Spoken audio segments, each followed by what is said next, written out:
માના ઉદરમાં હોય ને એટલે એ આત્મા જીવનું કોઈ નામ ના હોય.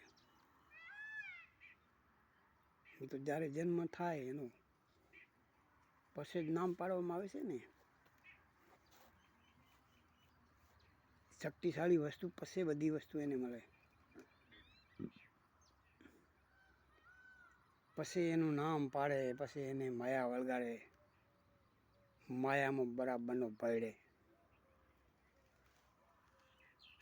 એવો ભયડે માયામાં કે વાત જ ના પૂછો એવો. પછી પરમાત્મા એની દયા હોય, એના કર્મ સારા તો કોઈક મહાપુરુષનો ભેટો કરાવે. નકે ના કરાવે, બધાને ના જ કરાવે ને, કારણ કે પછી જો બધાને જો એવું કરે તો આ ચક્કર એનું ફરતું બંધ થઈ જાય માયાનું. એટલે માયાના ચક્કરમાંથી છોડાવવાનો હોય એને જ છોડાવે, બધાને ના છોડાવે.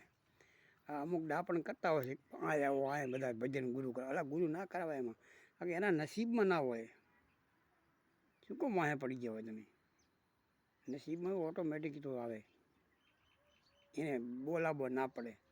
એ ઓટોમેટિક ભગવાન એને એવી વાસા મૂકે ને, એને ભે મૂકે એવી મૃત્યુની, પછી એ જોડાય. તમારા કહેવાથી અને મારા કહેવાથી ના આવે, એના કર્મ આધીન આવે. કર્મ એ કઈ જ્ઞાતિનો છે, સાધુ જાતિનો છે કે કોઈ અસુર જાતિનો છે, કોઈ દેવ જાતિનો છે, એ રીતના હોય તો આવે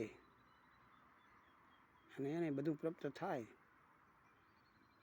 અને પછી એની વાહ થાય. ત્યાં સુધી ના થાય. એટલે કોઈને ખોટા ફસાવાય નહીં. એના નસીબ હોય એ આવશે અને એનું નામ નહીં એને ખબર પડશે, એને આત્માને ઓળખશે અને એનું જતન કરશે એના જીવનું, તો મેળ પડી જશે. બાકી મારા ને તમારા કહેવાથી નહીં આવે. એટલે ખોટા ના મતતા, ખોટા કોકને હેરાન ના કરતા. જય ગુરુદેવ.